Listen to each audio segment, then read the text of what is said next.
and I welcome all of you. And I welcome our very, very special guest and very dear to us, Miss Ratna. And I think I have the honor, along with Sneha, to introduce her to not just to the bookstore because she has been here before all of us have been here, but it is a special honor for both of us to introduce Miss Ratna because this is also EBD's first meet and greet, which is in a hybrid format. And our conversation with her earlier actually inspired us a lot to do this, even if less people show up, there are less readers in the world and more writers in the world. We have something more warm to share with her, which is her beautiful stories. And I think I must tell everyone that she wears many hats. She's not just a writer, she's also a poet and an educationist. And I think she can tell us more about her journey with the school, with her writing as we go on with the program today. So I welcome, and Sneha and I both welcome you. Thank you so much for joining us. Thanks, Meenakshi. That was so sweet. Before I go any further, before we move forward, can I just give you a little introduction? For me, it has been like a homecoming coming to English Book Depot because this is where my reading journey actually began when I was a little baby, little girl, and then coming to English Book Depot and buying books and getting addicted to books because during our time there was only this English Book Depot, and I was an avid reader. So this was the place where I think, every second day I was here. And five generations, I was just thinking today, five generations of my family have been buying books from here, starting from my grandfather, my mother, then it comes on to me, my children, and my grandchildren now. So that's five generations. It's pretty amazing that, and now you started this meet and greet. I just felt very very honored and very very touched and humbled that this is where I used to come. The senior Mr. Dutt used to be so loving and so affectionate. I have such wonderful memories of him, and later on, of course, Auntie, and now Sandeep. So it's very very dear to me, the bookstore, and I'm so glad to be here today. Thank you, Miss Ratna. I think it is our honor. And with no further delay, I think we would like to hear about your quirky stories. I think Unfiltered is a lot about that, and you'll hear it from the author herself. So we would love to dive into So, this is the book which we are going to be talking about today, I think, in part. And this is Unfiltered, the Little Things, because life, I titled it The Little Things because life, I think, is all about the little things. We, don't really concentrate on the little things. We are always looking for some major happiness and major something happening, which never does happen. It's always the little things which we need to just stop and enjoy and be grateful for the things that we have. So, this is a collection of short articles which I have been writing. It's just basically, digs at our Indian quirkiness, the quirky behavior that we all exhibit sometimes. And I just took digs at it and I started writing on a whim. And it became very popular. And so it was, compiled into a book. I write middles for the Times of India and for the Gadwal Post, and these are all part of all this. This is a culmination of that. So we'll take up three stories today, just three short ones. I won't read the full article because I think that might get a little boring. The first one is, which we are going to read today, a little bit of it. Ambiguity, thy name is emoji. Because with WhatsApp coming on and all of us writing, taking the shortest way to, you end it with an emoji. Or you don't want to write something, so you just click on an emoji without really knowing what exactly it means. And this is what happened to me. So this is actually true, what happened. So I'll just read out that bit of it. Um, Did you find it? According to my limited understanding, Did you find the page? it's page 11. Yeah. Page. According to my limited understanding, I feel I'm on the right track when I send a simple smiley to show I'm happy, a hugging smiley to send a hug, friendly or loving or both, a kissing smiley to send kisses. And then I discovered this cute smiley with eyes closed and three little hearts all around its cute round yellow face. This seemed to be an all in one smiley. To my old and foggy brain, it stood for sending a happy, loving smile to the recipient. And I started using it quite liberally. Also, because since I started using it liberally, it was the first one to pop up. And I would press on it before one could say Jack Robinson, it was merrily on its way. Here I was, cheerily sending this sweet little smiley to my acquaintances till a friend took pity on me and called me to ask if I knew its meaning. Of course I did. It was a loving smiley. It means I'm sending love and happiness your way.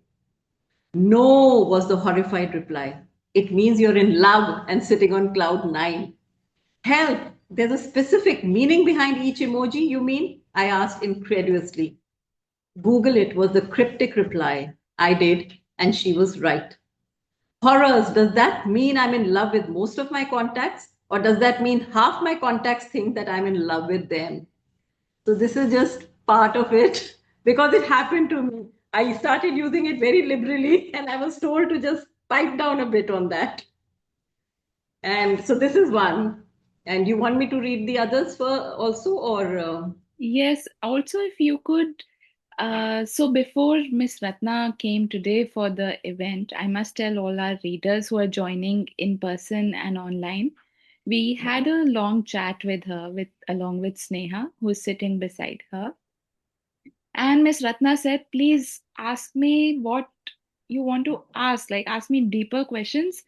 Don't keep it to this surface level question. So actually in this world where, and we're sitting at the bookstore and doing brewing knowledge session, would you like to maybe connect how, right, typing emojis or typing messages, or versus writing longer messages to express love?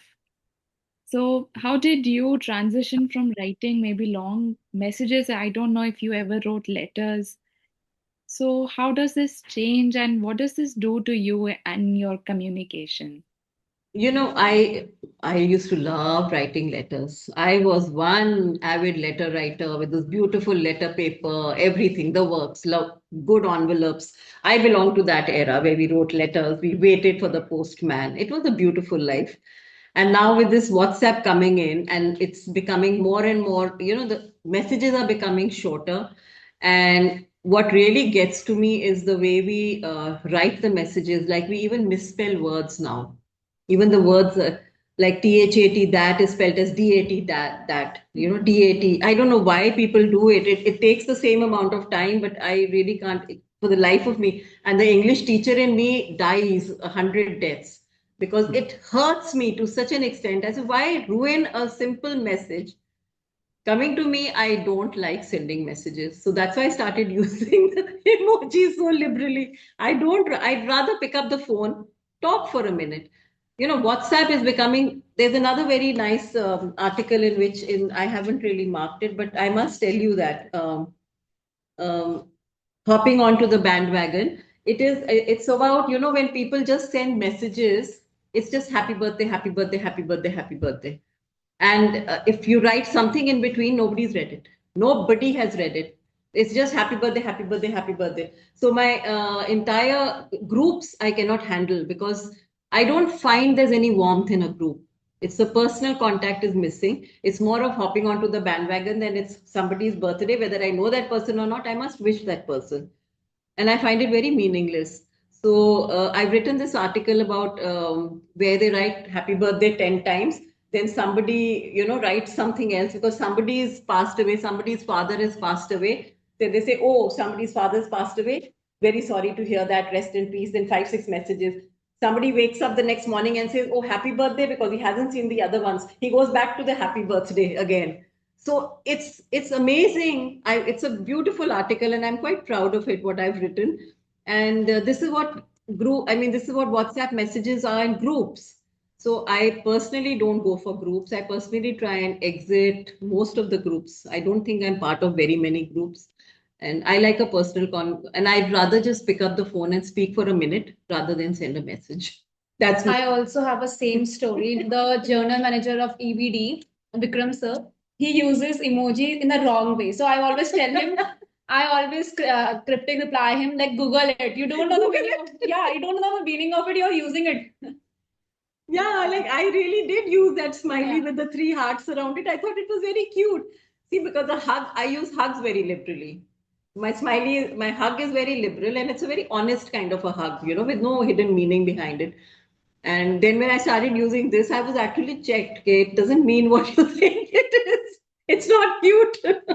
No. Thank you, Miss Ratna, for sharing this anecdote. Uh, we also want to hear more stories and more such funny stories. So maybe we could hear your second one, which also has a very interesting title, Which one? the gal, Confessions of a Shopaholic. the gal Uh, pal. I'll do that. Okay, I'll do that first. So this is my gal pals. A girls. Which page is that? 159. Yeah, a gal pals, because I think we all love our gal pals. We all have our little girl gang, and as we grow older, I think we sort of, not to mean any offense for the men or just anything against the men, but as we grow older, I think we get a little more attached and we get a little more validation from our gal pals. So I'll just read that, and I'll read bit of it and then the funny bit of it, two parts. So here's the thing. Let me tell you a little secret. We love our gal pals. We need our gal pals. Truth be told, we need them more than we need our nightly rituals of face cleansing and slathering on face creams and hand creams. We thrive on the validation that our gal pals bestow upon us. They are the security blanket we all crave for at different stages in our lives. They are like a breath of fresh air in our lives, and they are the cause of the pink in our cheeks due to the happy hormones. Pheromones, I believe they are called, and the spring in our steps. Men may come and men may go, but our gal pals, they stay on forever. I'm so sorry for the men who are listening. I didn't mean it in that. It's just tongue in cheek humor. And as we glide gracefully into middle age, our affiliation or leaning towards our gal pals seem to increase, and thereby hangs a tail. So this tail is just a bit. Have you noticed, dear reader, what happens when we gals need to go to the loo or the washroom, as it is so delicately called? We need the comfort of our gal pals here too, and the more the merrier. Furtive glances are exchanged, and the eyes speak volumes. And if you strain your ears hard enough, you could almost hear the hushed whispers. You want to go to the loo? You too? And you? Slowly, one brave one takes the plunge and decides to take the bull by the horns. In full public view, she gets up, taking courage from her. Remember, there's safety in numbers. The second one gets up, then another, and another. There's such a feeling of belonging and togetherness and bonding over wee wee. It's almost as if this merry little band was singing together as it makes its way to the loo. If you've got troubles, I've got them too. There isn't anything I wouldn't do for you. We stick together and can see it through because you've got a friend in me. The job done, one would think they would go back to join the group. That would be the most obvious thing to do, but no, we don't do that. Not us. You see, us gal pals, we stick together and so we wait. First, gal pal number two comes out and she stands around patiently waiting for the rest. Soon, gal pal number four comes out, not necessarily in that order. Now, number two and number four smile at each other, the sort of relieved smile one gives after a job well done. They wait in genial camaraderie for the others to join them, and only when all have collected together do they move back from where they came, looking pleased as punch. These are just excerpts. Thank you so much. This is really, really great. To this, I'm just thinking about because I want to, accommodate all the men readers as well. And Jugjeev sir is raising his hand. So maybe Jugjeev sir, would you like to ask something? Please go ahead. No, no, I just want to make a couple of comments. I mean, no offense at all, but as you get older, by the way, we passed out of school in the same year. So, as you get older, uh, Huh? Yes, yes, yes, yes. Right. And as we get older, the same thing happens for men, right? I mean, you're really happy to meet your uh, friends, and I mean, a few years ago, our school group wives decided to go together somewhere, and we said, "What the hell?" And we also made a plan, and we went. And so it's the same feeling, but I totally endorse what you just said of this going to the loo together and coming back together also. I've seen it a Always lot. Yeah. it And happens. also, in terms of the emojis, I used to keep sending an emoji which sort of suggested there was a halo on top of my head until my daughter told me, like, what are you doing? Right? So, yeah, this happens a lot. And then you talked about WhatsApp groups. So, in that WhatsApp group thing, um, and we've tested this in our school group. One person purposely starts to say happy birthday. And before you know it, guys are going crazy wishing that guy happy birthday when it's not even his birthday. Then And one pipes up, and ultimately somebody does pipe up and say, "Oh, his birthday is not on this date; it's on this date." yes, Then but they don't read that. That's the thing I've seen. They don't read it. Somebody says it's not my birthday, it's not his birthday, but this doesn't stop. there's I don't get it. It just doesn't stop. It just goes on and on and on. So I just thought I'd pipe in and sort of share so that. that it's all true what I'm writing. It does I happen. think so. I totally relate with it. Thank you. Thank you, Jugjeev sir. Miss Ratna, since you said in the starting you're an avid reader yourself, have you ever made friends because you saw a book in their hand, something that they read that you really love, and you have explored that friendship more because of what you and that friend read? Maybe in school. Maybe in school, definitely. We were all Mills and Boon addicts.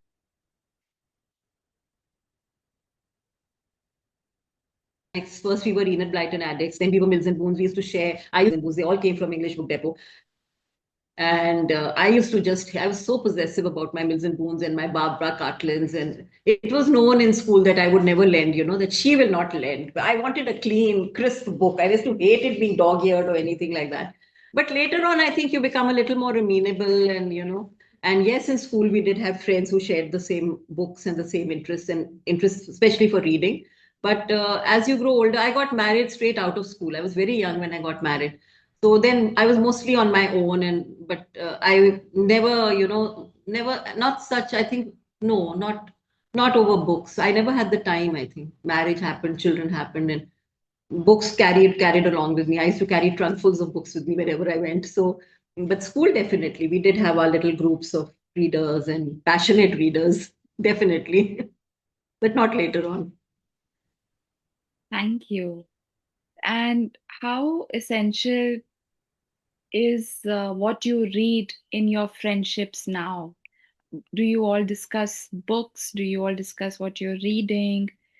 Do they also sometimes creep into your conversations with friends? Little bit, yes, little bit. I do belong to a book club. I'm not a very active member of that, but I do belong to a book club. They'll be listening to this too. But I'm more of a private person. I like to read and imbibe and whatever. And maybe just in passing, we sort of discuss, okay, I read this, I really liked it, kind of a thing. But I'm not going to sit and tear it to shreds and do this paragraph, that paragraph, and all. No, I don't do all that. It's very personal. What I read and what I enjoy is for me. Yeah, thank you. And you all would love the next story as well. Which is Confessions of a Shopaholic. Yes.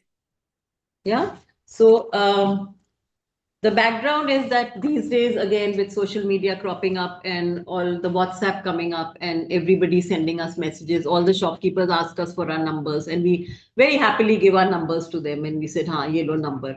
कुछ मिलता तो है नहीं उस number को देने से, but आपको message जरूर आ जाता है कि अभी Christmas sale हो रही है, अभी दिवाली sale हो रही है, अभी ये हो रही है. So you get a little carried away by it and you take it very personally. Oh, he sent me a message. I must go and shop or I must go and look. And it never happens that you go and look. You always come back with something which you never need.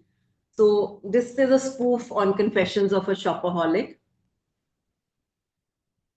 I started it with a little rhyme, a little song kind of a thing. It's a beautiful day in October, and I confess I'm totally sober. But the incessant beep of the phone with messages of discounts galore push me gleefully towards the door. So hey ho, pick up my bags and off to the shops I go. This is the beginning. And I confess I'm a shopaholic. Actually, you can't blame me. Seriously, it's not my fault. Here I am sitting peacefully at home when the phone beeps. It's a message. The jewelry and watch store is giving a 10% discount for all favored customers for today only. Darn, I'll have to go. After all, they have classified me as a favored customer. This warms the cockles of my heart. I can't disappoint them now, can I? It's another matter that once I do enter the store, I feel a rush of adrenaline, and I generally will not be able to leave without buying something. Of course, I have a couple of watches, but one more won't harm, will it? Maybe not a watch then. How about a ring? A new shiny bauble might help to brighten up my work weary hands, not to mention the fact that it'll be a conversation starter. And maybe, just maybe, I will be the envy of my kitty group once again. Lately, I seem to be losing my zing. The other day, my friend wanted to buy a pair of shoes, so for lack of something better to do, I tagged along. She bought one pair, and I found myself standing at the billing counter with three pairs in my hand. You see, I had been wanting a pink pair for so long. Finally, I found it today. And guess what? They had the same pair in blue and a lilac too. Needless to say, I bought all three. You want to know what I will do with a pair of lilac shoes? Well, Nika's sister's brother in law's nephew will get married one of these days, and knowing them, there is sure to be a dress code for the wedding. And one can never be too prepared. So, this is what bits of it. Thank you, Miss Ratna. Before I ask my question, I would like Sneha to come in. And maybe, Sneha, you would like to ask something from Miss Ratna about maybe this story in particular or in general. Maybe not because me too. I am a shopaholic as well. So I think I relate to her and I don't have any questions to ask. But all I can tell her that I relate to this. Yeah, and when we see, when Miss Ratna just came in, she said that her granddaughters were going to join her at the bookstore today for the reading event.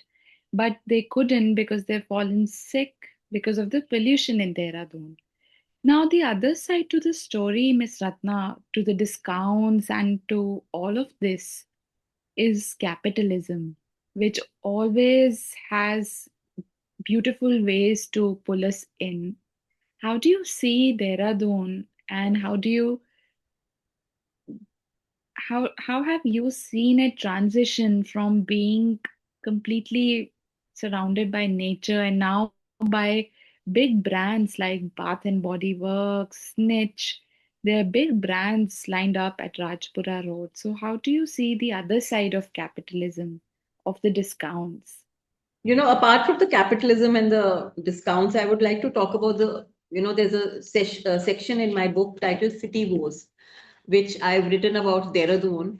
And the chapters titled Where Have All the People Gone? My Way or the Highway, A Fairy Tale with a Twist, My Country, My Rules. All about cities, which can hold true for any city, not just Dehradun. The way people are behaving, the way we as a society are behaving, littering and honking on the roads, littering the roads, keeping our areas clean, dirtying others. Social obligations are really at an all-time low, and we think money can sort of buy you anything. Like you said, capitalism is very much there. The big malls are very much here, which is okay. I mean, fine. If you have the money, go ahead, right? Go buy it. It doesn't matter. A hand soap can cost you 1,000 rupees. It can cost you even 40 rupees, and it works the same. That's what my thinking is. A handbag, I mean, a telephone, spend as much as you want. So that's not the thing. But the thing is, the city itself is on such a downslide, that that hurts. I have seen it at its best. Actually, when the gray, what, a city of gray hair and green hedges. We actually had hedges. I have grown up in that. And this hurts me. And what hurts me even more is that there's so many people, who are trying to get people to listen, get the powers that be to listen. Don't cut trees, don't make highways, we don't need extra roads. Why can't you go back to cycling? Why are you making more and more roads? Why are you making ropeways? Why are you cutting hillsides? Nobody's listening. And it's the people who are banging their head against a brick wall. It resonates with me. I would also love to join them, but I know it's such a hopeless situation to just stand there and agitate because nobody's listening. And it really hurts, especially for us, because I've been born and brought up here. It's in my blood. Like last time at one of the Lit Fest, we were talking about something, and how does Dehradun affect you for writing? And I said, I can't write when I'm not in Dehradun. I can only write in Dehradun. I don't know what it is. But if I go out, I'm mentally prepared. Okay, I'm out for a few days. I'm not going to write. But I get very angsty if I don't get back in time and I get back to my laptop. So there is something for us. For us, it's home. And the way it's shaping up now is quite painful. So, and yeah, I mean, what you're saying is that there is a lot of things happening and these messages are coming, discounts are happening. You end up buying more things which you don't need, na? So this is a spoof on that, because you're buying things that you actually don't need. You need a pair. You may not even need a pair of shoes, but because I'm getting messages every day from Bata and Metro shoes and all, last chance, 500 rupees voucher. Just for that 500 rupees voucher, I have to spend 5,000 rupees. But it's also consumerism as well. But again, it does make you feel very good. I got a message. So I have started acting a little smart now. When I go and do something, I shop, they ask for my number. I said, I don't want to give it to you. I don't want to give it to you for the simple reason that I don't want a message from you telling me there's a discount happening. I don't want, because I don't want to go down that lane. So that is it. Also, I'm thinking if you ever got to wear those lilac shoes and if the wedding ever happened. Oh, yes, you never know. But you know what? Another thing, you buy the lilac shoes and you keep them for the wedding, which will happen maybe after 2 years. By then, the lilac shoes have given way because it's not pure leather. Nothing is pure anymore. So वो पड़े पड़े ही खराब हो जाते. Things are better if they are used. वो रख के चीजें वैसी खराब. Literally, you throw away things which are lying in your cupboard and you wait for the day, for the perfect occasion, which never happens. So today is the perfect occasion. Use your things. This is what I would like to say to people. Don't save it for a special occasion. It never happens. Like we save our bed sheets and we save our table linen for the best occasion. We're still waiting, and we are heading nearer and nearer to the grave. Yes. Since I am aware that we also have one more interesting book that Miss Yes. Ratna has been a part of. And before I forget, Miss Ratna also mentioned that her illustrator is with us at the English Book Depot. Yes, Anupriya, say hi. I'm gonna show I'll you. come there. Okay. Yeah. Hi everyone. So Hello. she's Anupriya. She's the one who's done these beautiful illustrations for my book, Unfiltered. And again, it was a manifestation. I just chanced upon her, and she gave me the most perfect illustrations, and she would send them to me every day at midnight, every time at midnight. And I would wait, again, talking about WhatsApp, I would be waiting. One would think I'm waiting for a lover or somebody sending me when I'm staying awake at night. Message aane wala hai, message. Anupriya ka aana tha, because she had to send me and I wouldn't sleep, and the excitement was so killing. And then a point came when she started sending me 2 illustrations per article. This or this. So I loved the way she wrote, and it was like ideas came after reading it. Shopaholic. You speak. So I mean, actually, I loved my morning ritual was to read her article with a black coffee. The first thing I used to do, and I was looking forward to it every day, like waking up and reading this article, and then the ideas, like what am I going to do with that?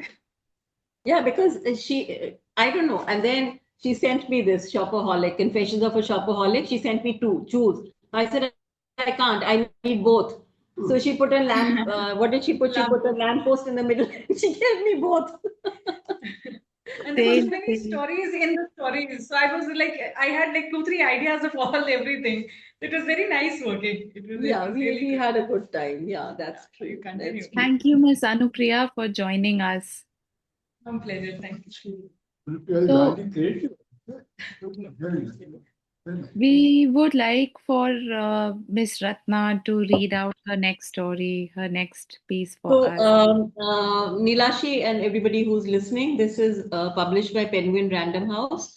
This was done last year when it's titled Hug Yourself, and it's an anthology of stories on body positivity for young adults. Because in today's world, there's a lot of problems which our young people are facing. By young, I would say even the older ones are getting very carried away by all the filters and the Instagram pictures and the beautiful, filtered pictures with, I don't know what the terms are when you make them look even more prettier than they normally are. So, you know, so it's the stress on young adults is increasing day by day. And this book was came about because they thought we must write a book, and I was commissioned to write a story for this. And I decided to write on a problem called alopecia, which is hair loss, where the hair falls out in clumps and it doesn't come back again. It's irreversible. So a lot of stories are on pimpled skin, on hair premature graying, too fat, too thin, and a beautiful book, and it's done very well. So I wrote about alopecia, and I centered it around the COVID times and the changing seasons. So how the seasons changed, but her life remained the same. It did not change according to the season. So I'm just going to read out snippets of the book, of the chapter. It's titled My Main Concern, MANE, for hair, my main concern. It was the autumn of 2019, a few months short of the deadly attack by the dreaded C. No, not cancer, because that is the first word that comes to mind, but COVID, a freshly coined word, one that nobody had ever heard of before. In the coming months, people's lives all over the world would turn upside down. Closer home, here in India, Ramona's world too was about to turn topsy turvy, but for a different reason. Like trees in autumn, Ramona's hair was shedding. Every morning, Ramona would wake up to a fresh fall. A large clump on her pillow, like a cluster of ominous black spiders with sprawled legs, ungainly clumps in the bathroom drain. Hair, hair everywhere. And it was not just at night time, it was all over the floors of her house, even during the day. Anytime and every time she touched her hair, a bunch came out in her hand. One morning, she parted her hair and stood in front of the mirror, staring in stunned horror. There was a shiny round spot on her scalp. This couldn't be happening, not to her. She, who was known in her class for her beautiful, healthy mane. How could she face her friends now? Oh, the shame, the ignominy of it all. The days passed, the weather changed, and winter arrived. The first hazy rays of the early morning sun were trying desperately to break through the winter smog. Yet, the autumn in Ramona's life remained steadfast. Another bald patch had shown up. Ramona was mortified. Alarm bells went off in her head. What followed was endless nights of crying forlornly into her pillow and going to school, all bleary eyed in the morning. What was wrong with her? How serious was this issue with her hair? Would there be more bald patches? Or, heaven forbid, was this a harbinger of worse things to come? Was she going to die? These questions kept churning round and round in her head like a noisy mixer that wouldn't stop because she just could not figure out how to press the stop button. And I'll just read the last bit. Spring sprung. The seeds that had been planted earlier began to sprout tender, fresh, and green leaves. Nature's bounty abounded, but an uneasy calm pervaded the atmosphere. Ominous virus clouds had begun to gather everywhere, and the shrill sounds of ambulance sirens were echoing eerily through the air every few minutes. COVID, the pandemic, had reared its ugly head, and working from home became the new norm. Classes all over the world were now being conducted online. It was most disconcerting. In Ramona's world, the season hadn't changed. Her bald patches were as barren as the tundra. She checked her scalp 2 to 3 times a day but could not spot any tiny hair growing. She even tried inspecting her head using a magnifying glass. Standing in front of the mirror with her hand guiding the apparatus, she studied the reflection of her scalp but could spot nothing. No, nada, niet. By now, the doctor's consultation was also conducted online and the prognosis was bleak. So, this is it. But in the end, how it ends is that she understands that there's nothing, that this cannot be cured, and she comes to a solution and she says, okay, let's call the barber and let me just chop off my hair completely. And the end is positive, that she has understood it and she's come to accept herself the way she is, how she struggled, and this is how it sort of ended. So that's my story for this book. I'm happy that the story didn't end with like her hair came back. It So, can't. In alopecia, yeah. it cannot grow back at all. Yeah. So that So is one. acceptance is one thing. Acceptance is Yeah. one thing, right? Miss Ratna, before again I ask my question, I would also want others to maybe step in. And if anyone wishes to ask Miss Ratna a question, yes, Jugjeev sir, please. So, what suggestions do you have uh, to help um, us inculcate the reading habit in children? The first suggestion, which is a very, very obvious, which I have been saying for the last 30 years, is that you yourself have to be a reader, and then only your child can develop that habit. If you do not read, you cannot tell your child that pick up a book and sit there and read. It is very, very natural when the child sees the people around reading. You lie down at night with the child, you read a bedtime story to the child, you are buying books for yourself, the child goes with you to the bookstore, he will also want a book. Then you finish the book together. It's a reader creates another reader in the house. If you're not a reader, your child is not going to become a reader. That's a known fact. I have been running a school for the last 30 years. I was running a school before I closed it down shortly. And I used to tell the parents the same thing. I said, if ये पढ़ता नहीं है, वो कैसे पढ़ेगा जब आप ही नहीं पढ़ रहे हो, आपके घर में किताबें ही नहीं है, कोई आपने माहौल ही नहीं क्रिएट किया, वो बच्चा कैसे पढ़ेगा? वो पढ़ ही नहीं सकता. आप you have to create that.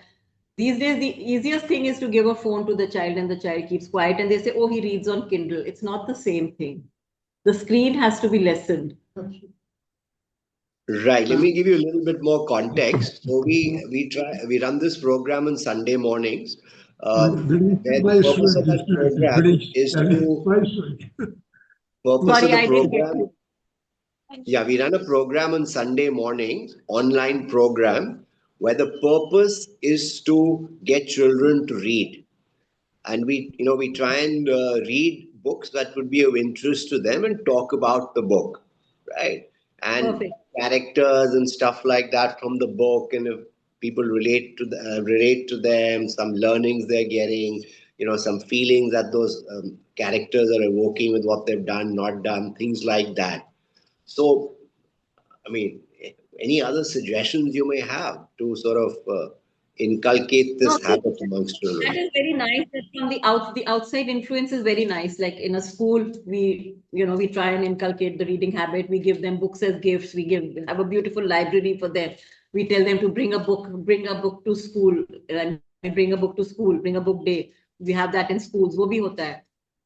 But at the end of the day, unless your home environment does not have a reader, it's very, very difficult. It's very rare that a child can develop that habit unless you yourself are a reader, or at least one parent has to be a reader, a parent or a grandparent. Somebody has to be a reader for the child to develop that habit. So what we are doing, what you are doing is a very good thing, what you are doing. It's really wonderful. I mean, to be able to collect some children and help them to read out, and it's good. But then again, we are reading it out to them. No? They are not reading it. Reading out a story to them is nice, but what we want is actually for the child to pick up the book and read himself. Yes.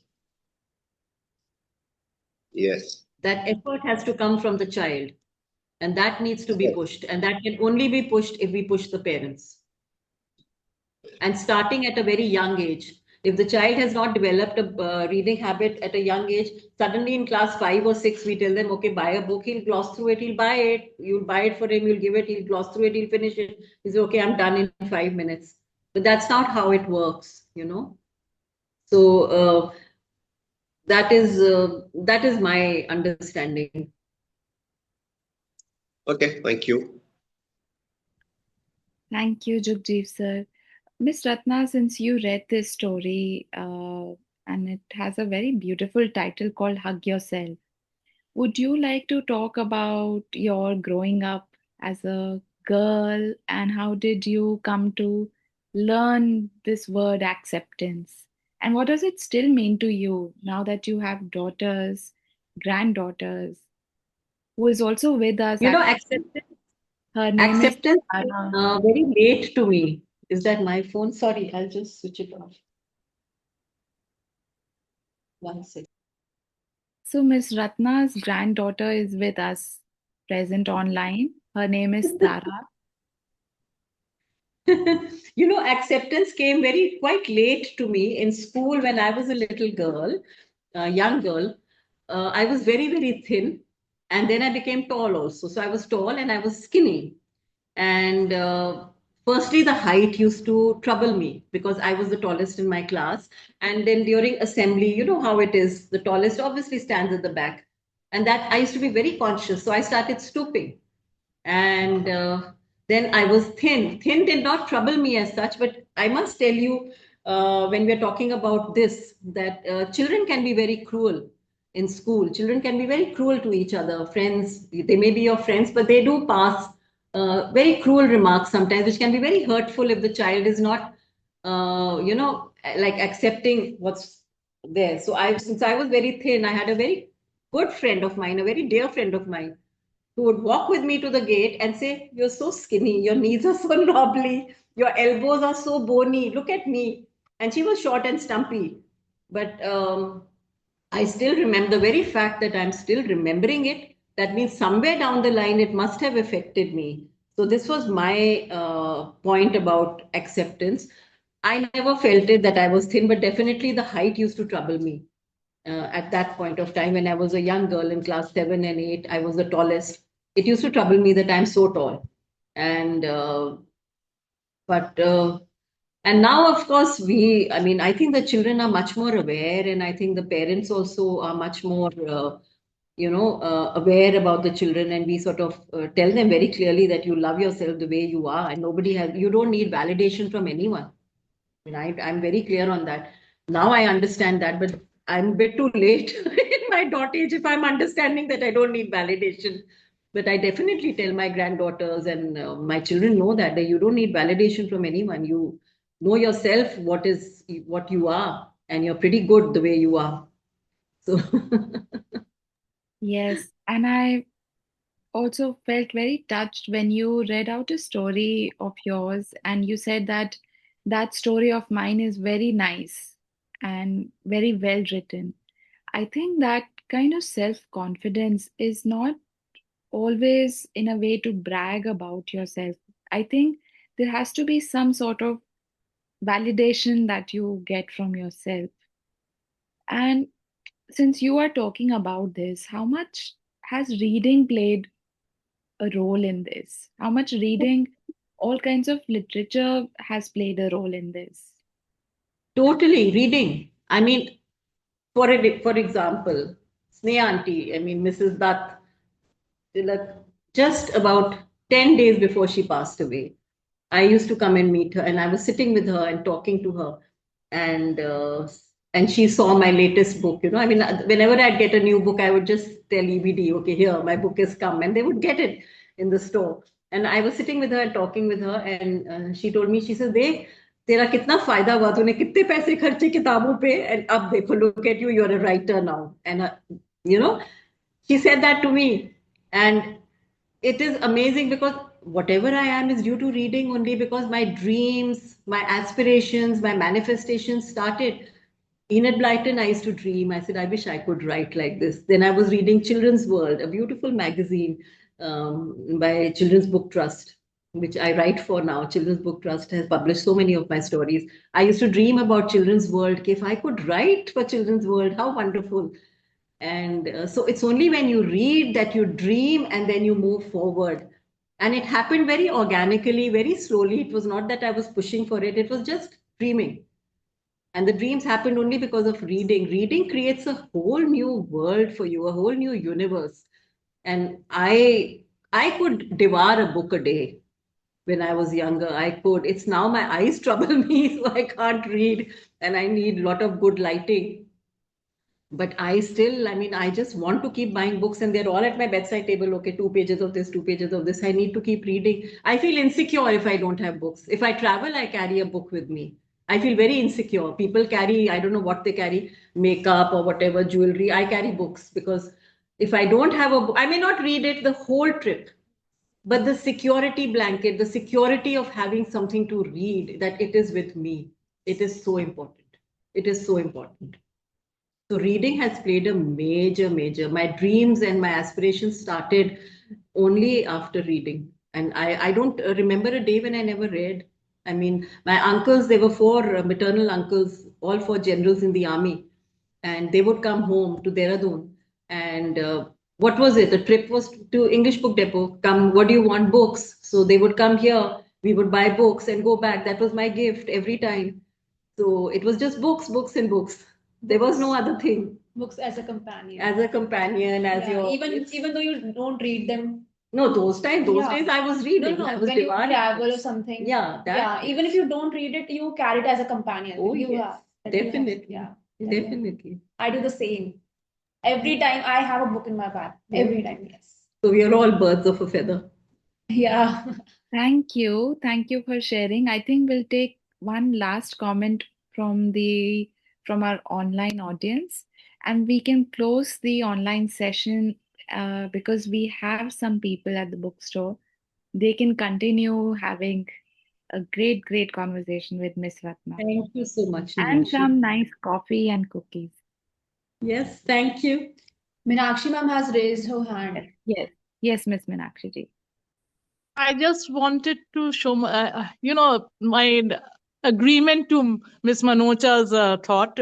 I'm also an avid reader, and I've traveled through time and space and through my books. Okay, through whichever books I'd read through different ages. Through years. I mean, I'm maybe 40 years for 30. And there's another thing that I agree with is the fact that when a parent reads, children also read. My house has never been free of books. My father was an avid reader. My mama was another one. My nana, my dada. I mean, they all had lots of books, and they would discuss books as well. Deliberately go on to say something which went against what the book has, spoken about, and get us to discuss it, argue about it, and it was great fun. And we, of course, learned a lot. And it's so nice to see so many readers over here because I hardly come across many. So it's nice. Lovely. Thank you for joining in. That was sweet. Thanks a lot. Thank you everyone for joining. It was indeed a very great session. Thank you, Miss Ratna, for accepting you, this Meenakshi. offer and for showing us the way as well. Thank you so much. It's been absolutely delightful, and thank you for everybody for joining in and for pitching in. It was really interesting. Thank you. Thank you. so much. Bye-bye. Bye. Thanks, Neha. Thanks, Vikram sir. Thank you. Bye bye. See you.